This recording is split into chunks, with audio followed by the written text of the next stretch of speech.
Well, good afternoon, good morning, or good night, depending on where you are in the world. Tonight's session, or rather interview, I should say, is with John Calabrese. I'm not sure if it's pronounced Calabrese.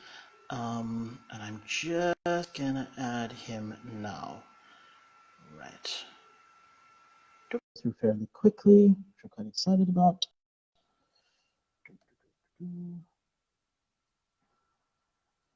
Move that over. Hey, and there is John. Hi, John. How are you? Good. Just trying to get my phone orientated here. So I guess. You're gonna have to unfortunately use it in portrait mode. It doesn't work in landscape for some strange reason. They really need to sort that out. I had this thing set to that, so yeah. Sorry about that. All right, I'll just have to hold it. No worries. Everyone does the sideways thing. Okay. Brilliant. Well, thank you so much for joining us, and sorry for all the bit of back and forth on this. I think it is quite new for a lot of people, and I tend to forget that.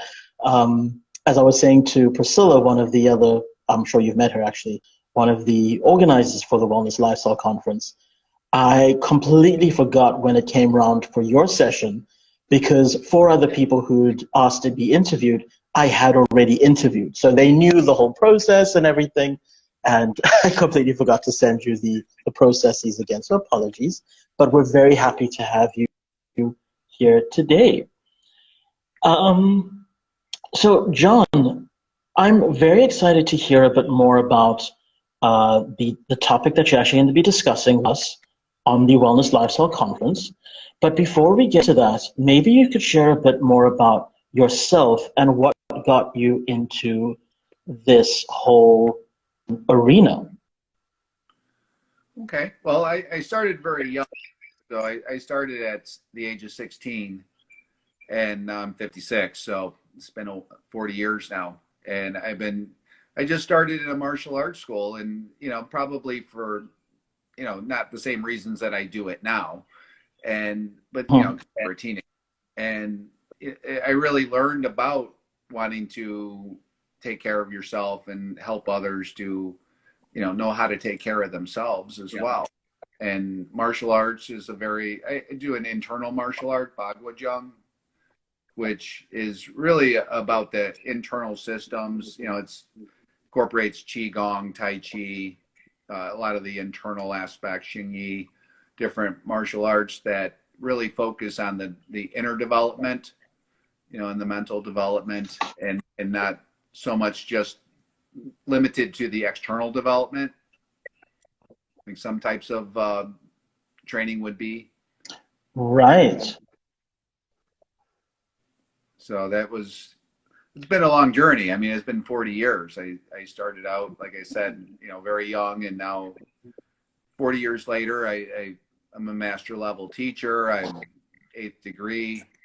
I have a number of accomplishments over those years, and really just the amount of people that I've had an opportunity to teach and to impact, and really help them to help themselves by giving them the tools and the know-how and the motivation to want to improve themselves, improve their health, improve themselves in general. And so that's kind of been that journey. And now just doing different conferences, doing different things outside of the martial arts arena is really interesting for me, because I get to interact with different types of people than maybe I normally was accustomed to. And because it's not coming at it from a martial arts perspective. And so that's something, but Right. When you go into a lot of the Eastern philosophies, and that's something that I'm going to discuss, the 5 element theory. So really everyone knows that they have chi in their body, but they don't really realize that there's inner workings. There's 5 different elements in their body that chi goes to specific things, does specific things, helps specific organs, but it also, there's a tie to the emotions. And that's a big piece of what I wanted to talk about, is how when you are experiencing really strong negative emotion, how that impacts your physical body, but also too, sometimes things going on with your body is triggering those emotions.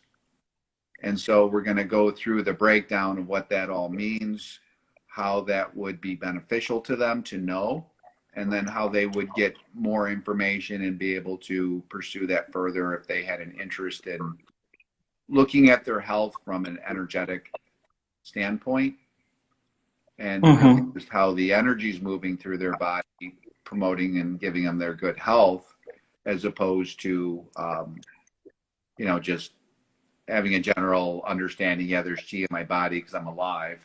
Okay, so no chi, then you're not around. And just really being able to have some insight into that. I mean, it may not be something that someone pursues because it's a pretty heavy topic, but very interesting. I mean, you can find a lot of information on YouTube, as far as about different martial arts and how they affect the body, because they're all very different and do different things. And so I'm going to be coming at it from Qigong. From a Qigong. Okay, so that was actually going to be my next question is, which modality do you prefer? Because oddly, I need to remove that word from my vocabulary because with all the synchronicities that occur to me these days, the words odd and weird just have no place in my vocabulary. But what was very interesting for me when I saw that you were going to be a speaker is last year I started to get reacquainted with and started re-exploring the internal martial arts. And I've just started voraciously reading book after book after book on Qigong, on Tai Chi, on Bagua, and also, I'm not sure if it's pronounced Nigong or Neigong, Yes. which is apparently Neigong, yeah.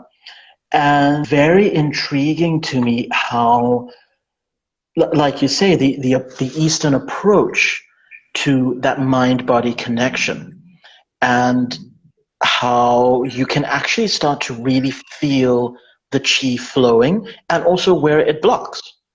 So you can actually, once you've been practicing for even just a week, I'll do my Tai Chi, not my Tai Chi flows, my Qi Gong flows, and if I'm dedicated and I do it, every day religiously, then by sort of day 5, I can actually feel where the energy blockages are in my body. And I can be like, okay, so that's where I'm holding stress for whatever reason.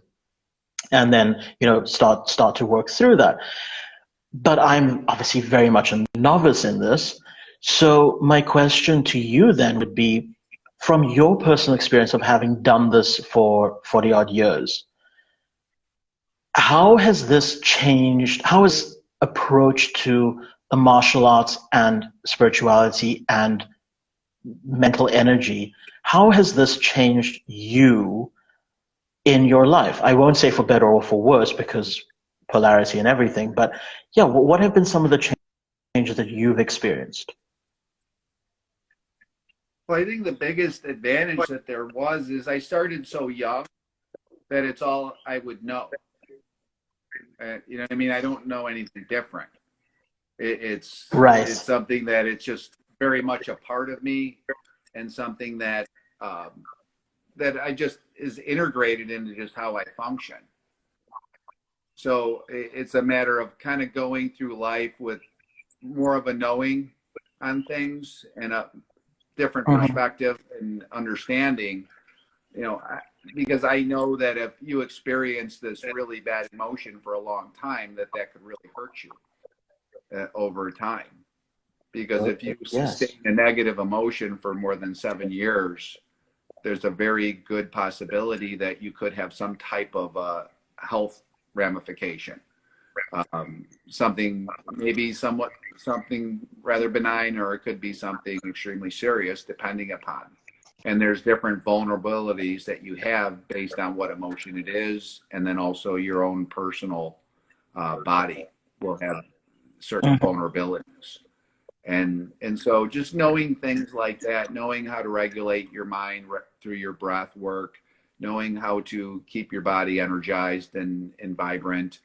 And really, I mean, I'm 56 and I really have the flexibility that I had when I was young. So to be at that age and have full range of motion, not that 56 is old, but most people at 56 aren't doing the splits. Most people at 56 are, you know, jumping through the air. I mean, it's something that it's just part of you. And you do change your training. And this is something that I've noticed, and it was explained to me many times over the years, but I really experienced it in that every period of your life, you kind of train differently.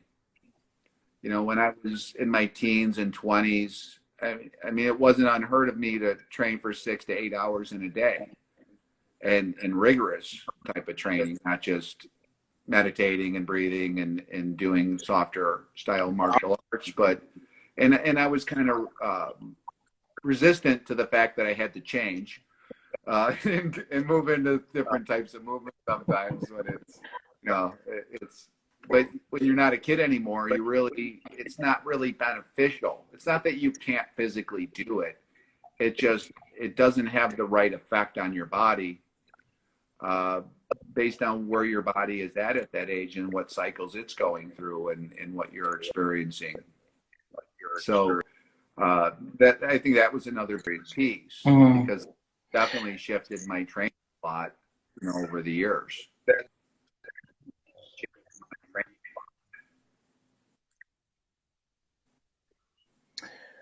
Would you say, and this is more from personal curiosity than anything else, in terms of the shift from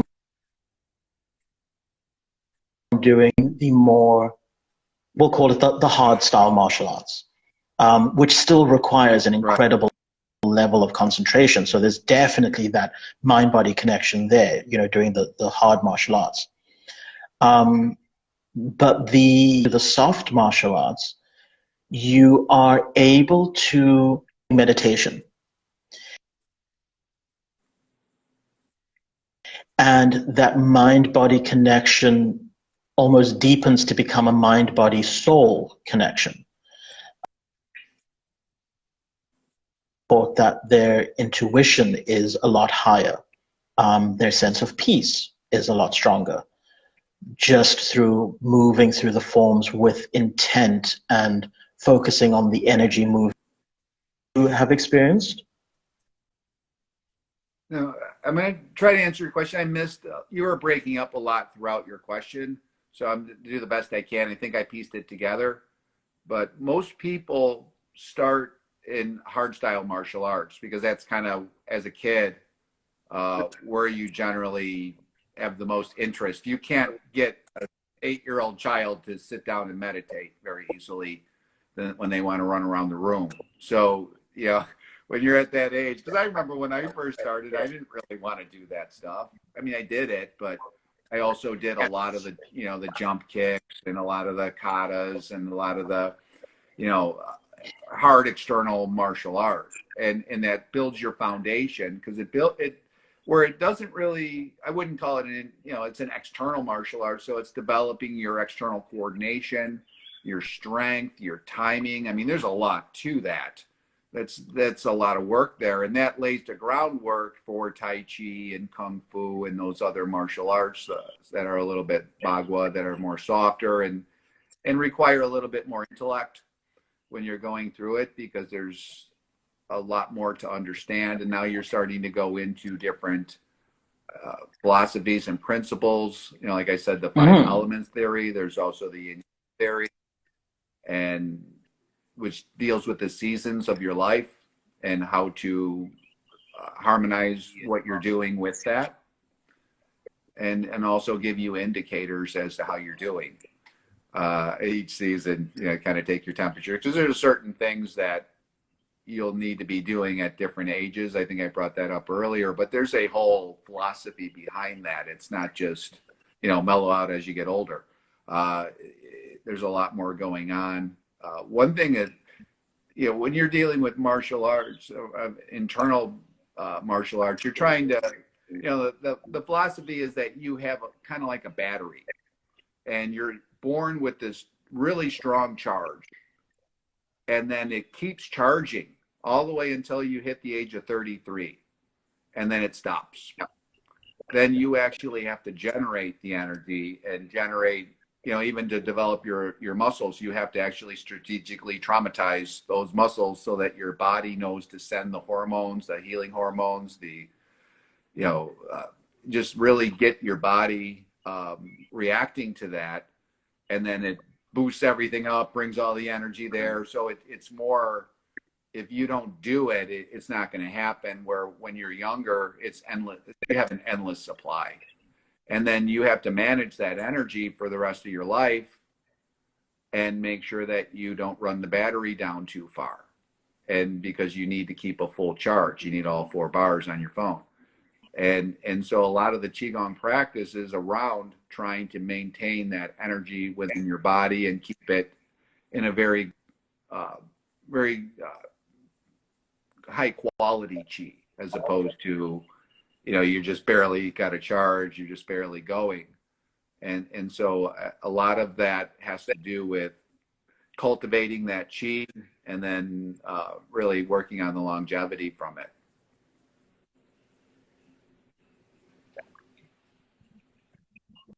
So I don't know, did that answer it? I was kind of piecing it together the best I could.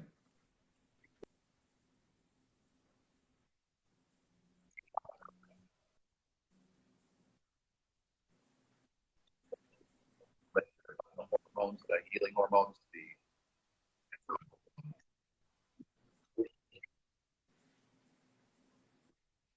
sorry, you're breaking up really bad.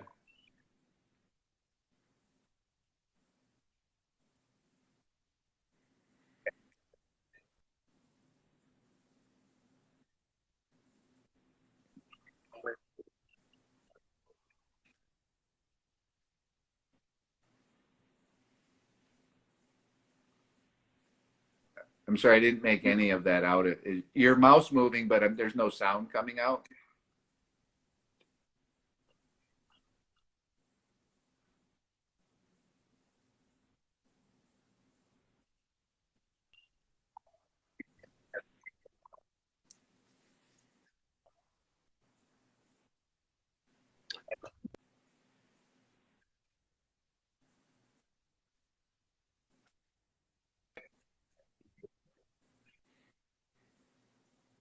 Yeah, it's still not, there's really bad connection.